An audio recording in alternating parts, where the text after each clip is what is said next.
என்ன ப்ரோ இதெல்லாம்? ஒருவேளை அரசியலையும் ஒர்க் ஃப்ரம் ஹோம் மோடில் செய்கிறாரா தளபதி? நடிகர் விஜய் அவர்கள் சாரி இப்போ அவரு அரசியல்வாதி ஆகிட்டாருல. விஜய் இப்போது எது செஞ்சாலும் பேசு பொருளாகி வரும் நிலையில் நேற்று புயலால் பாதிக்கப்பட்ட குடும்பங்களை நேரில் சந்தித்து நிவாரணம் வழங்கியது பெரும் கண்டென்ட் ஆகி அனைவரும் கலாய்த்து கொண்டிருப்பதாக செய்திகள் வந்தது. கலாய்த்தவர்களில் பெரும்பாலானவர்கள் யார் என்று பார்த்தால் விஜய் ரசிகர்கள் தான். இது என்னப்பா கொடுமையா இருக்கு?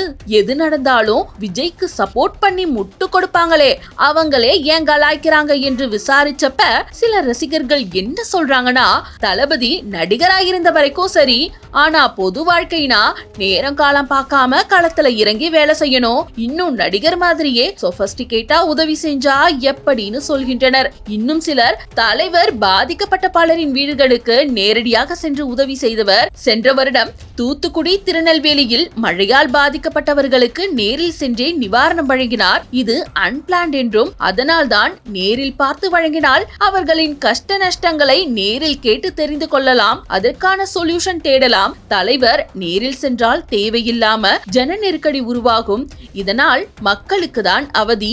இதை வைத்து சில கட்சிகள் அரசியல் செய்யக்கூடும், அதனால்தான் இந்த நிவாரணம் பனையூரில் நடந்து முடிந்ததாக கூறுகின்றனர். சில மூத்த நிர்வாகிகள் விஜய் அவர்களுக்கு கிடைத்த ஒரு பெரும் வாய்ப்பை தலைவர் தவற விட்டுவிட்டார் என்றும், இந்த நிவாரணத்தை அவர் பாதிப்படைந்த இடத்திற்கு சென்று கொடுத்திருந்தால் கண்டிப்பாக மக்களின் குறைகளை நேரில் கண்ட மாதிரி ஆகியிருக்கும். அதே சமயம் அவருக்கான செல்வாக்கும் கூடியிருக்கும். அதை விட்டுட்டு மக்கள் கூட்டம் கூடிவிடும் என்று சொல்லிக் கொண்டிருப்பதெல்லாம் தவறு.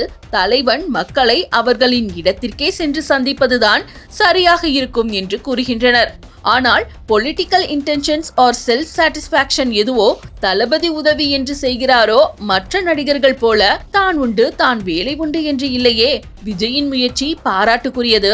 ஆனால் அவர் இன்னும் முழு நேர அரசியல்வாதியா உருமாறி ட்விட்டர், பனையூரை விட்டு வெளியே வந்து மக்களோடு மக்களா நின்று வேலை செய்ய வேண்டும் என்பதே பலருடைய ஆசையாக இருக்கிறது என்ற கருத்துக்கள் நிலவுகிறது.